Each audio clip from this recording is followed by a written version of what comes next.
control.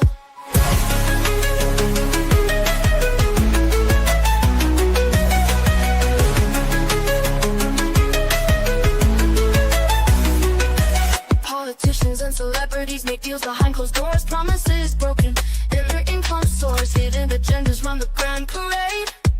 In the circus, choose a masquerade. Believe me, I wouldn't lie. I've been given money, power, and fame to keep you in line.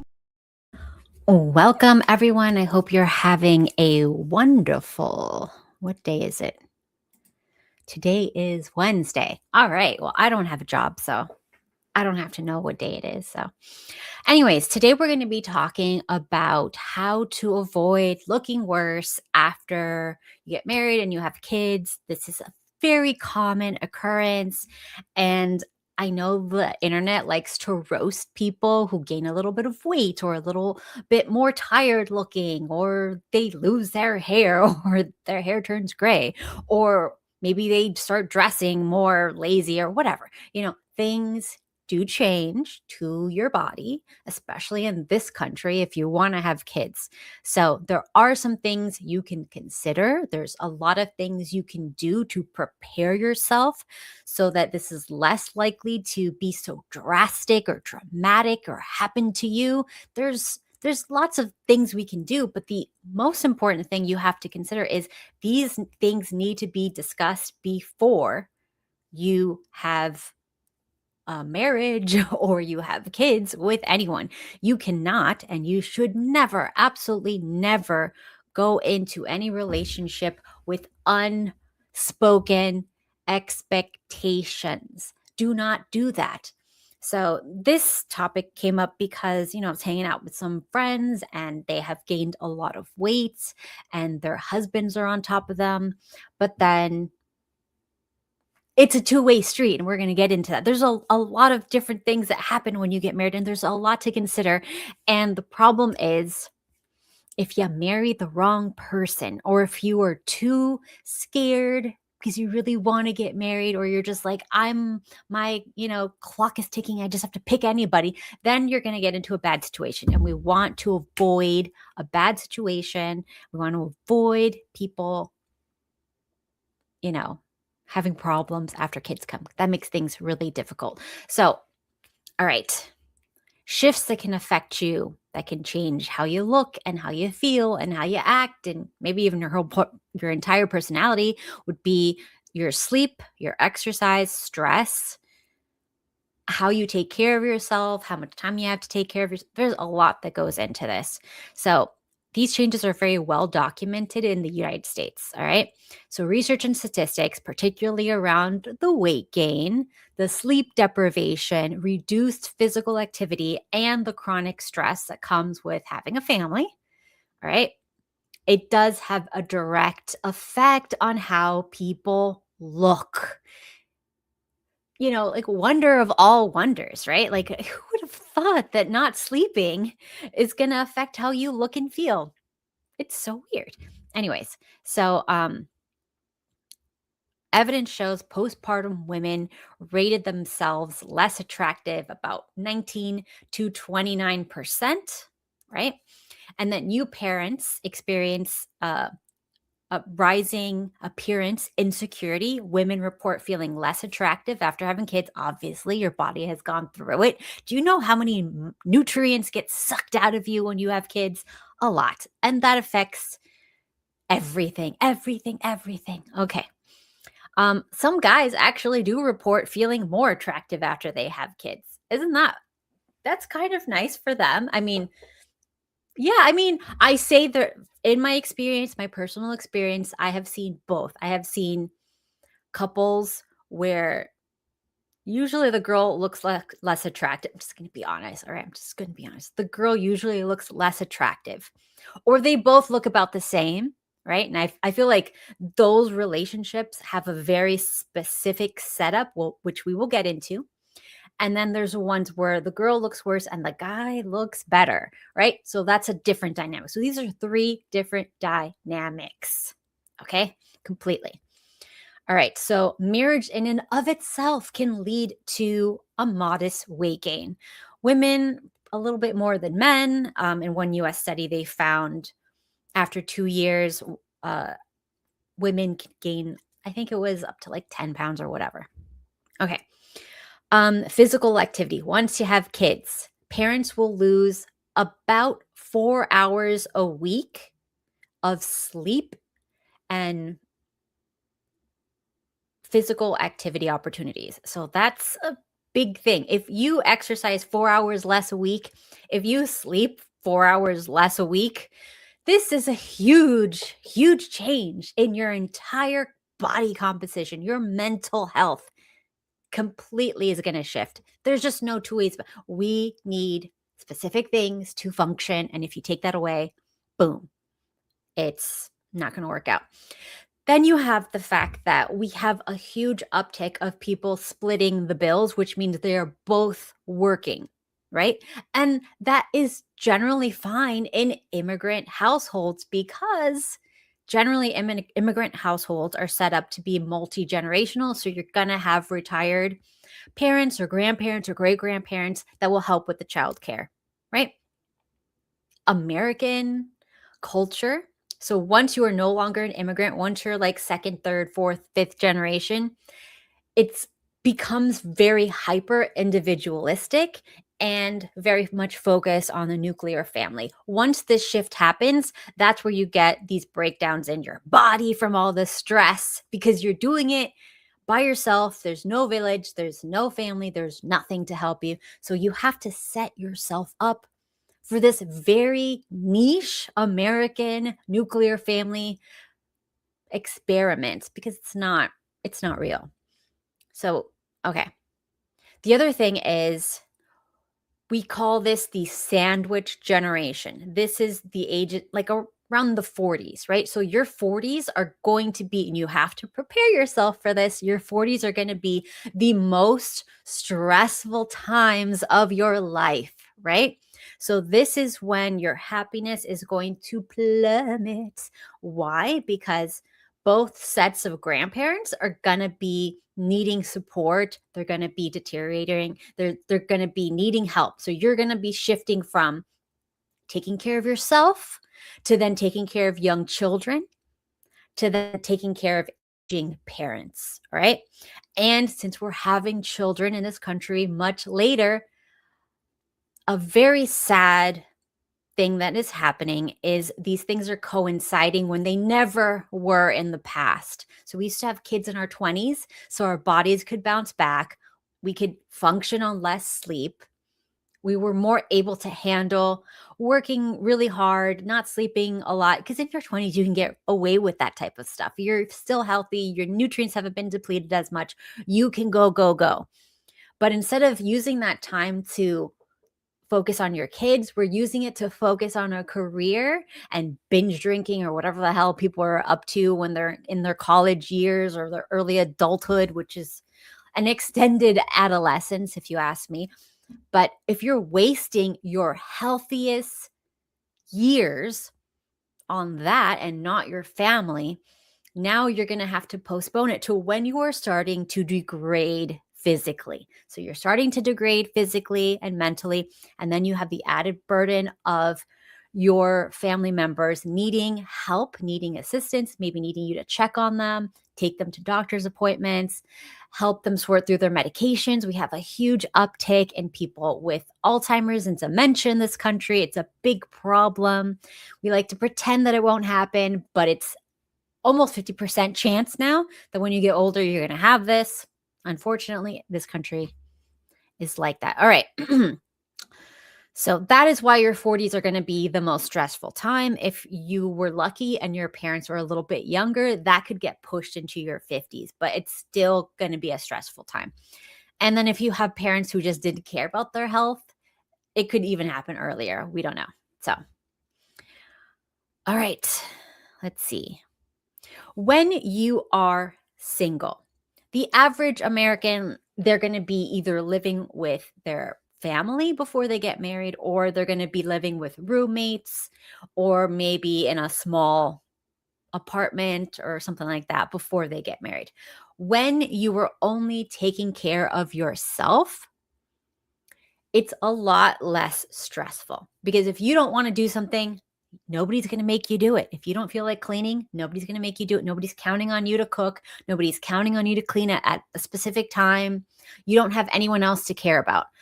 The majority of women that I've seen that are very attractive, they usually come from good homes where their fathers, their family take care of the cooking and the cleaning and all that stuff. So they don't do that stuff, right? They focus on, they sleep in. Most of the very attractive girls I knew growing up, they would sleep in 14 hours a night. They'd be asleep. Then you have like somebody else would cook for them, clean for them. Maybe they would do a laundry or help out a little bit, or maybe they just clean up their room. But if they didn't mess it up, they didn't really have much cleaning to do. You can't go from that to having to take care of yourself and however many people you want to make, right? It's going to be a big shift. To then also having to work, also having to not sleep, also having less time to take care of yourself, also having to cook for people when you are not in the mood to cook, clean when you're not in the mood to clean, and all these added responsibilities. So, what are some things that we can discuss before we get married to prevent these things from creeping in on us? Number one is, do not have any sort of expectations you have not fully discussed before you get married with someone. People have completely different ideas of marriage and what is possible, and family and what is possible. And if you don't have the hard talk, and a lot of people want to avoid this completely because they're like, if I have this talk, there's a high chance we won't get married and we won't have kids. And I'm going to tell you that is very true. Unfortunately, if you wait until after you're married to set up your expectations for what a family is going to look like, you are going to be really in a bad situation. We have a very high divorce rate in this country, and a lot of it stems with things like this: chore splitting, financial issues, on and on and on. So all of these things happen because you don't have the conversations, because you're led by, I want to get married, or they're very cute, or whatever superficial reasons that you want to just do that, right? Like it's a box to check for most people. You have to have aligned values and hard discussions to have a marriage. It's just how it is. I don't know of any other way to do it. So, one of the things you have to discuss, and I'll give myself as example. When I got married, when we were discussing getting married, I was very clear, like, I don't know how to cook. I cook basically sometimes, and I'm like, I don't eat much. I'm not going to eat. I don't eat breakfast. I don't. Like, and I need more sleep than most people, and I get migraines if I wake up too early. There's like a whole bunch of stuff. So I did this discussion before marriage. And so my husband and he said, you know what? I'm a morning person. I can do breakfast. I can take kids to school. I can do morning stuff. You could sleep in. And then at nighttime, I'm kind of like I'm up. I'm running around doing stuff. So it's like, if I'm up at nighttime, I can handle night stuff, right? And that's how we worked it out. And I had a lot of night stuff happening when we had kids. A lot. Like, kids get sick, kids whatever, but at least I didn't have all night where I'm staying up with the kids and then had to wake up in the morning to make breakfast and take them places and whatever. At least like I got to check out at a certain time and then he got to tap in. And we made that arrangement before we got married. There's a lot of couples I know, they didn't have these discussions. And then what ends up happening, it's just like, oh, you're the mom. You're supposed to do everything. And then the girls will be like, well, I need help. And then it's like, well, you didn't say anything before. That's not what I understood. It's like, I'm working. I have to do this and I need to sleep and blah, blah, blah, blah. And then it becomes a fight. And we all know how these things end. I don't know if you guys know any children of divorce, or if you're children of divorce. This is how it begins. It's like you avoid the conversation, and then it spirals until finally it reaches a fever pitch. Everybody hates each other, and the family is completely dissolved. So let's avoid that by having the hard conversations up front. And I know it's very hard to find people who want to compromise because we're such an individualistic society that many people come in with an attitude of, I shouldn't have to do this, or I deserve. And this is both men and women. I know people like to blame everything on women being so like, what's the word? Like entitled or whatever now. And yes, it can happen, but I see a lot of men also entitled too. I would say it's a 50-50 situation of this guy expects to be catered to like his mother catered to him. And then the girl expects for the guy to cater to her like her father catered to, like, and these expectations do not align. You have to have these conversations up front. Another thing that people need to discuss is like, when your parents are aging, who's going to take care of whose parents, what's going to happen for emergencies, if somebody has to get out of work to pick up kids, or parents that got sick and fell, or whatever it is, who's going to do it, right? So one of the things we discussed is that like his parents were taken care of. They have like stuff, so they're going into a home, whatever. All their stuff is taken care of. My mom is taken care of, but we have to take care of my dad. So that was discussed first, and he agreed before we got married that we would do that. So there's no like surprise, because I had other friends where the girl's mother got dementia very young, right? And she was a single mom, and she was like, well, we have to take care of my mom. My mom doesn't have any money. My mom doesn't have any savings. She used everything for us when we were kids or whatever. And the guy was like, no, like, I'm not taking care of your mom. I don't want your mom in my house. And it was a huge drawn out fight. Thankfully, it was before they had kids at the very least. But eventually, after they separated, he conceded and said, you know what, fine, we'll let your mom live with us. And she lived with them for about 6 years before she passed. And ultimately, it was fine. She stayed in her room. I don't know why it was such a big deal. She was a very sweet woman. I enjoyed her personally. But these things need to be discussed before. You can't assume things. All right, the next thing is a young woman, especially the young, attractive women. Men like to say, I like women because of what they look like. Like, your most important value or whatever is how hot you are. And they get really mad when they see women who gain weight after they get married and have kids. They're like very up in arms about that. But the lifestyle she had before the kids is going to dictate what she looks like, because what you look like is a sign of your health. It's not a sign of your genetics. Genetics are more like, maybe your body type, but not how much weight you have. Maybe your skin color, but not if it's clear, or if it's, sagging, or if it's tight. Your hair, but not if it's falling out and grayed. It's just, genetics are there, but it's lifestyle that makes the person. There is this dad in the neighborhood, and he forces his wife and 3 daughters to go running every single afternoon. And this guy, he's like jacked, but not like in the take steroids way. Like, he's just like incredibly lean and fit and very good looking for an old, probably 50s, whatever. And his wife is like right there with him.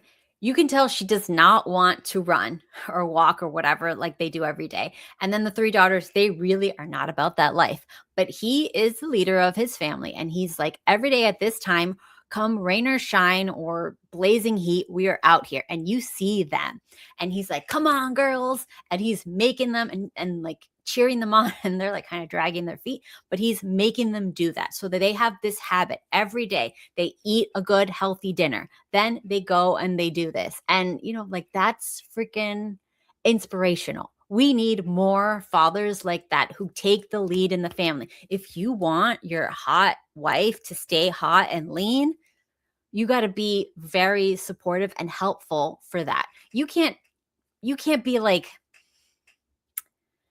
I don't know, you can't expect her to spend all of her time cooking and cleaning indoors, away from the sun, not exercising, no longer going to the gym, no longer sleeping, and then get mad when she gains weight and she looks tired and she looks exhausted, her hair falls out, she grays early. All of these signs and symptoms are signs of poor health. You are your health. So if you would like to stay hot, you need to prioritize your health. One of the things you can do is make sure everybody is sleeping in the house. Make sure protein, some lean proteins are in everybody's diet. That needs to be the main staple. And then you can have some like healthy, bulky foods to fill you up, but that don't make you gain a lot of weight, like things like broccoli, cabbage, asparagus, zucchini, things like that.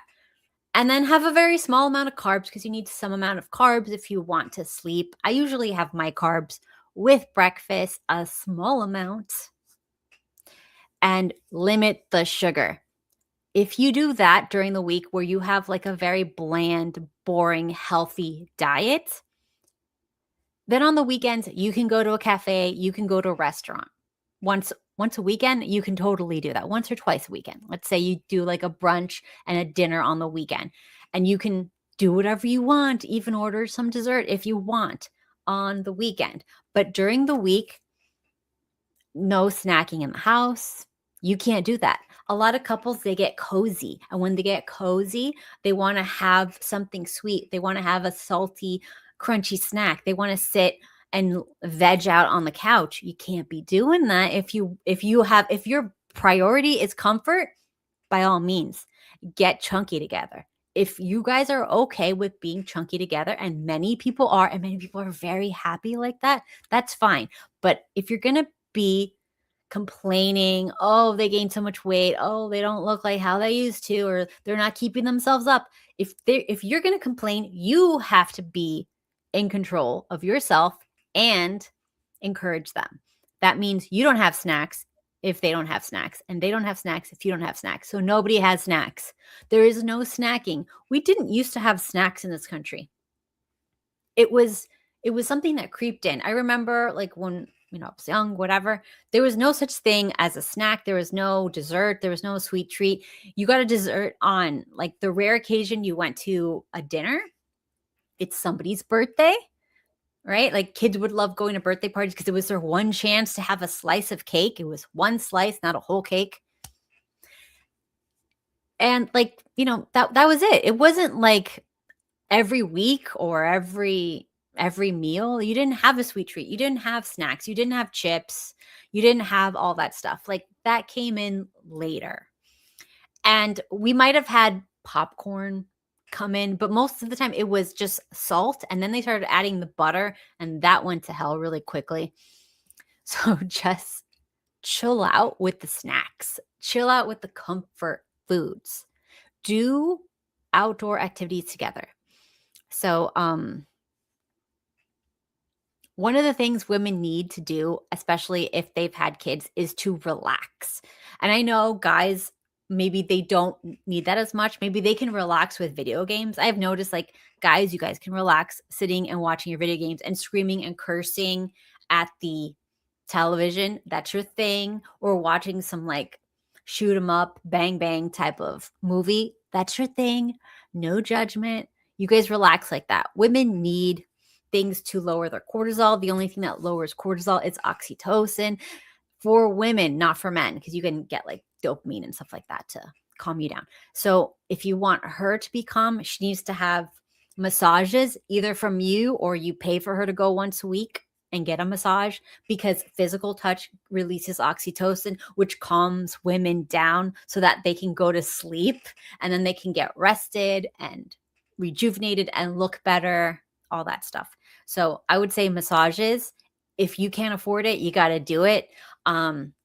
My friend that has a very attractive wife, he will watch his sports. And I mean, I hate sports, but like, God bless him. He watches his sports and he gives his wife during the sports, like she sits like in front of him, and he gives her like a full massage every time he watches a sports game.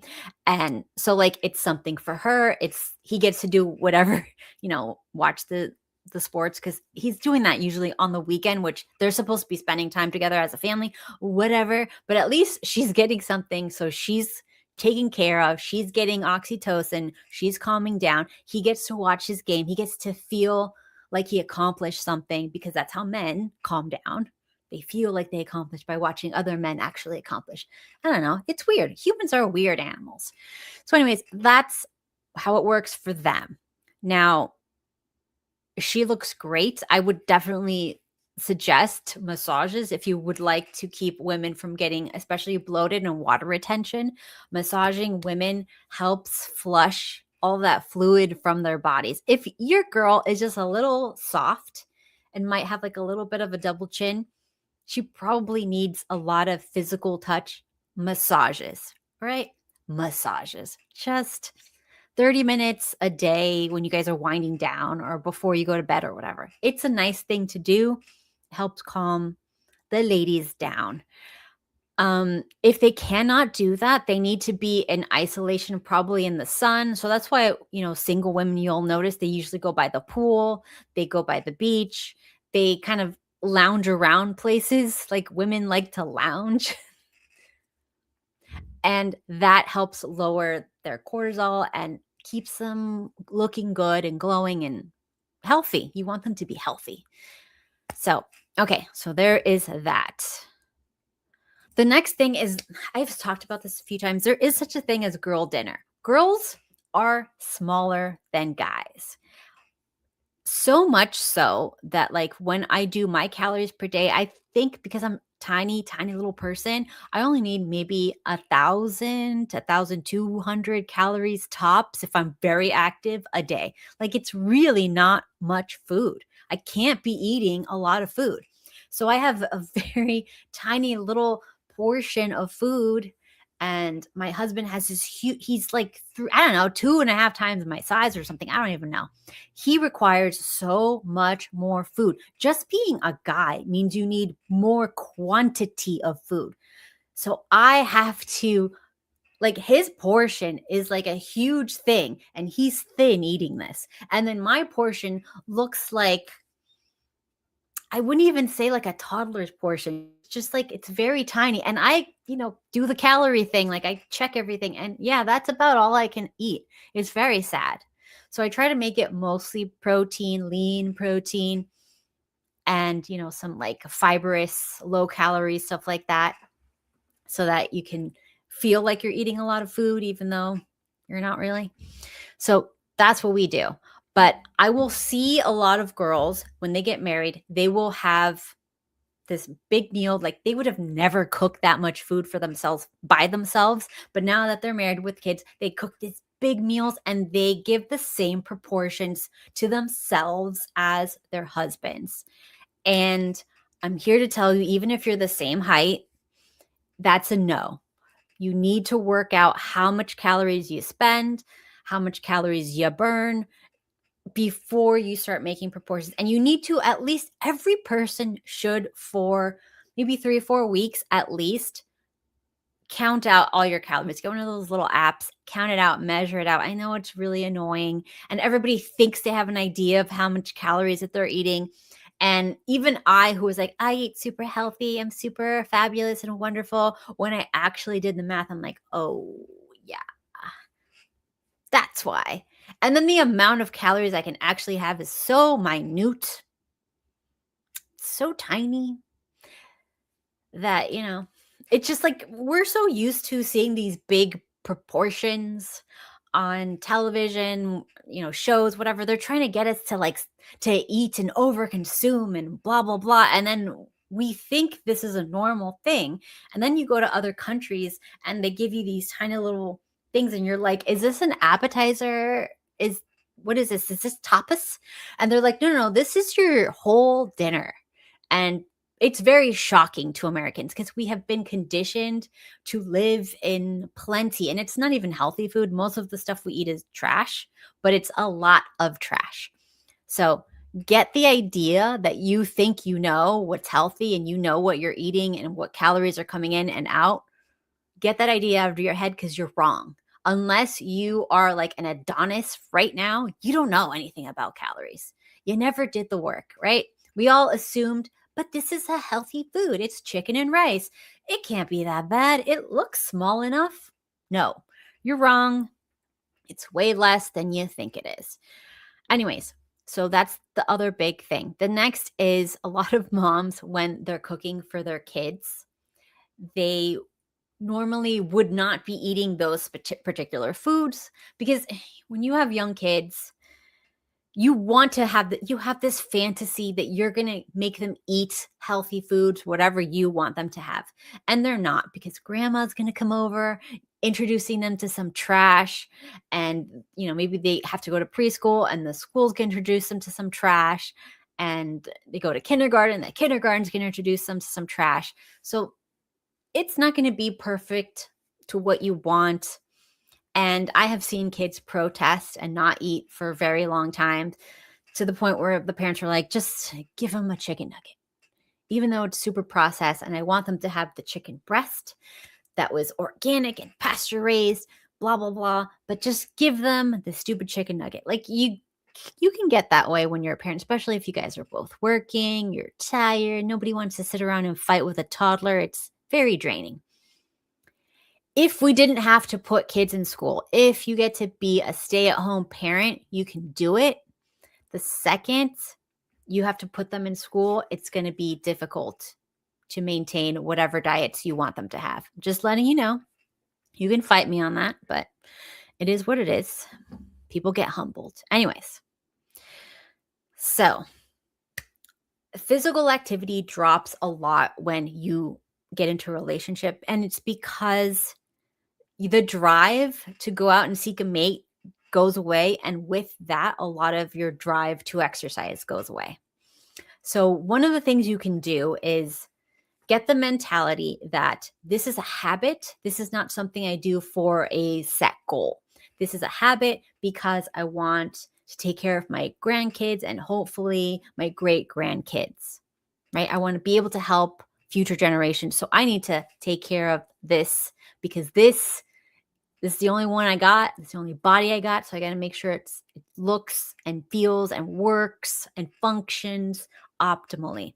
So if that is your mentality, when you see the dessert, think of what you want to be, what you want to achieve in your future. And if it's not on par with what you want, and I'm not saying don't have fun on your birthday, maybe special holidays, special occasions, live a little, fine. But if that is your day-to-day, you're not going to make it. We're just not going to end up in that place where you're able to be living alone for a long time unassisted. You're just not going to. So try to think of those things. It's not just a vanity metric. It's a health metric. How you look is your health. People like looking and being around healthy people. People are healthy when they're not swollen, they're not sleep deprived and puffy. They're, getting their sun, their vitamin D, their, happiness, they're relaxing, they're having like all the full life spectrum. When you're doing that, you're going to look better, you're going to feel better, and people are going to react to you differently. When you're tired and exhausted and you're not sleeping, it's going to drain you physically and whatever. Now, one thing you have to understand is when you have tiny infants, maybe before they're toddlers and before you can kind of like leave them with friends and family or whatever, like if you have parents that can help out or whatever, before you can do that, they're going to be too young. And that is not the time to think about what you look like. It's the time to think about sleep when the baby sleeps. If the house is a mess, the house is a mess. If you can afford someone to come and help you, you do that. Absolutely. If you can't, you just kind of let it go, because it's a season. It's not your lifestyle. It's a small little blip in time, and you'll forget about it. You'll move on, and you'll be able to have more free time to clean up and to arrange your life. But sleep a lot postpartum, especially for women, because your hormones will be chaotic for 2 years after your kid. So whenever you have your last kid, 2 years after that, you are going to be a hormonal mess, and you're going to require way more sleep and way more vitamins and minerals. And I would suggest liver. If you can have liver, definitely get some liver into you once a week. You don't need a lot, like a tablespoon of liver a week. You can also do the supplements if you don't want to eat it. But I remember growing up, my dad would always make me, I didn't know it was liver. He would make me liver right after my period or during my period. I forgot. But he would make me liver all, and I thought it was steak because he would season it really, really well that you really couldn't taste it. I'm like, it's a little gamey, but it still tastes like steak to me. I don't know. But it was liver. And it will replenish you like nothing else. None of those synthetic vitamins can quite hit the way liver can. And you have to get sun. So some kids, you can put them in a stroller and you can walk around the block in the sun and you can get your sun that way. Some kids won't let you do that. They will scream and yell the entire time. And if you got one of those kids, I understand. I know many of them. What you need to do is then switch off parenting. So on the weekends, maybe you spend an hour outside alone. Not every kid likes to go outside, and you can only do so much with an infant or a small toddler. So maybe you switch up. I do remember we would have to switch up a lot because we had one of those, I'm not going to restaurants, I'm not going outside, I'm not doing anything without screaming my head off type of kids. So we switched. I went out, he stayed in, he went out, I stayed in, and we just had to switch off for like a couple years. It's like 2-3 years, and it's very stressful, but you do that. But because we did that, also, he did get me, like when I got really stressed out from like the kid and I was not sleeping, he would get me massages. So like, thank you for that, because that saved my life so much. I remember like it was so bad, like she would not sleep. And I was like losing chunks of hair, because that's like the first thing to go, like when you get really stressed out, whatever. And he was freaking out. He's like, ooh, we got to fix this. So he got me like a massage a week. It was a 2-hour massage a week. I know not everybody can afford that. It's a luxury.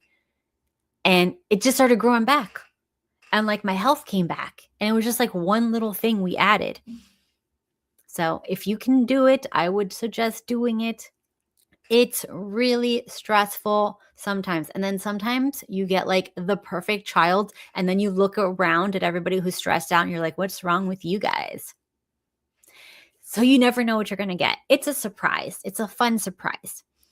Anyways, if you can discuss having a nanny come, a babysitter come, maybe once or twice a week or whatever it is, so that you guys can have a date night so you can dress up nice. Because I do find a lot of wives, they stop going on date nights when they have young kids. And the act of not wearing a dress, so if you're just like in yoga pants or muumuus or loungewear, the weight can creep up in a very like hidden way.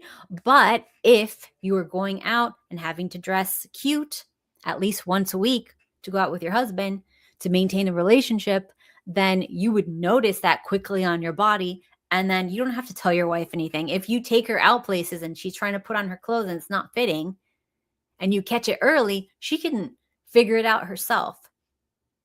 But if you're not taking her out and she's stuck at home in loungewear, she's going to self-comfort with snacks. So you want to make sure you're taking the lady out. Take her out. That's all. Take her out without the kids so she could be, feel like how she used to feel, like she's still like cute. And that's a big thing. They always say never stop dating your wife. And this is true. Because the ones that I see, they kind of stop dating, even if it's just for like when the children are young, when the children become older and now they can more easily do stuff, they have let their health go to the wayside. And sometimes it starts with the woman, and then the man goes, I guess we're eating snacks. And then he gets big too. So like they're both big and unhealthy together, because once you're like, you're in sync like that, like if somebody gains a lot of weight, the other person's going to gain weight. If somebody is stressed out, the other person's going to be stressed out, because you kind of like share every burden when you get married. So do not stop dating. Make it a priority. Hire people It's not that expensive. I mean, factor it in. The next one is, let's see. A lot of households, it's going to be 50-50 in America because I don't see that many people who are like me that can stay home. The ones that who can stay home, like they're doing way better. I'm not going to lie, they're doing way better. But the ones where the wife still has to even do like a part-time job or keep her full-time job or whatever it is, I see there's a lot more stress at home because of the chore splitting and the cooking, right? So women and men, they tend not to cook before they're married. This new generation, they don't cook. They don't have time to cook. Maybe their parents cooked and they never had to cook and they didn't expect to cook. So when they get married and it's like there's expectations and you don't talk about expectations with cooking, then you get like a big fight. So like there was one couple I know, the guy had an expectation that the wife would cook always and he would never have to learn how to cook or do any cooking or whatever. She worked more hours than him. She didn't know how to cook. She never cooked in her life. There was no discussion about this. And then there would be a big fight. He would be home for 3-4 hours before she would be home. She would get home very late at night and he'd be like, all right, cook me dinner. I'm hungry. And then there's a big fight. And I'm not saying anything. I'm just saying, why wasn't this discussed before there was kids? Why wasn't discussed before there was a marriage? Why can't you just do that before? It's a very simple discussion, you know. But, you know, people don't like to do things like that, or they have expectations, and then when they get married, that's when they come up and it's never been spoken about, and now you have a fight and a problem. All right. So, the areas we need to discuss before marriage, as a summary, are chores and childcare. Who's going to do that? How are we going to work out breaks? We need breaks. How are we going to protect sleep and our exercise time? Negotiate what time everybody exercises. Protect when they're exercising so you don't throw the kids at them. Protect it for each other. Like, not every couple can leave together to go exercise. Sometimes it's like, I'm going to take care of them this time, and then you're going to exercise, and then the next day it's vice versa. Do that. The next one, your sleep. Who's going to do mornings? Who's going to do nights? You can switch off, or you know, this week it's this person, next week is the next person. Even different parts of the woman's cycle, you can decide who's going to stay up and who's going to go to sleep. That could be helpful and beneficial. The next one is finances. You have to budget for help. So if you don't have extended family to help with childcare, you can't do the massages yourself for whatever reason, you know, occasionally hire that out and have that set up where you have it budgeted from the get-go. How many kids? How much childcare? How much is that going to cost? Adjust for inflation every year. Work it out. Date nights. Make sure she's wearing a nice dress so she knows what her body is doing. You don't have to wait 4 or 5 years to figure that out when you finally go out again. Continue dating. Then try and build a village. Maybe you don't have parents that can help you. Maybe you're in a different state or zip code or time zone or whatever. Maybe they're working still, because a lot of elderly people still have to work and they don't have the ability to help. If that is true, find a community. Maybe you're going to join a church. Maybe you're going to join some sort of group where you can meet people like you, and try to find people you can trust. There are good people in this world, but you have to be very vigilant and selective when you're picking them. You want to pick people who are in happy marriages because you don't want negative stuff around you and your kids. You want to pick people who have nice kids because you don't want them to bully your kids. You know, there's things to consider. Sometimes you meet like the best parent and their kid's a bully and you're like, oh, can't be friends. And sometimes it's the nicest kid, and the parents are constantly fighting with each other around the kids, and you don't want your kid to be around that. So then that's not going to work. So you got to find them. They're good people out there. You just got to like look around. Now, not everybody considers having a hot wife a priority. Sometimes you just want to be cuddly with each other and gain a little bit of weight, and it's not a big deal. And if that is you, then by all means, go ahead. But there's a lot of people who complain about this, and I'm speaking to them in particular, right? That's why it happens. And this is what you need to do to prevent it. Have these conversations. You need fitness, sleep, managing expectations. Who's going to cook? Who's going to clean? How much? Are we hiring for this or that? How are date nights going to work? All of these things. Have the conversations. Self-care. When can she take a bath without the kids running in? How's that going to work? So work it out, guys. I believe in you. Let's not make the same mistakes our parents have made and generations before that tried to be, isolated with just their nuclear family, which is a made-up thing. But, we're in a new time, so we need to adjust accordingly. And, these ideas of like the picket fence and the woman has endless energy and she can like garden and take care of 15 kids and be all alone all day and have no friends and no exercise and no sleep. These are fantasies, just like the man providing and coming back home and he's always in a great mood to like hug his wife and kids. Like these things are not real. The reality of most people's lives are you're going to be stressed. Your parents are going to get sick and old and maybe die. Your kids are going to get sick. You're going to be running to doctor's appointments on no sleep. Your boss is going to yell at you. You're going to come home. You're going to be a little grouchy with each other. So how are you going to repair that? How are you going to be there for each other? Think about that before you have kids and be very careful with who you have kids with. If they're a selfish person, that's going to be a red flag. There's only one red flag, and that is someone who only cares about what they want and they don't compromise and they don't even want to have a discussion with you and communicate to meet somewhere where both sides can be happy. They're not going to do that. You just don't want to have the conversation. So with that, I hope everybody has a wonderful rest of your week. And thank you guys all for coming. Appreciate you all.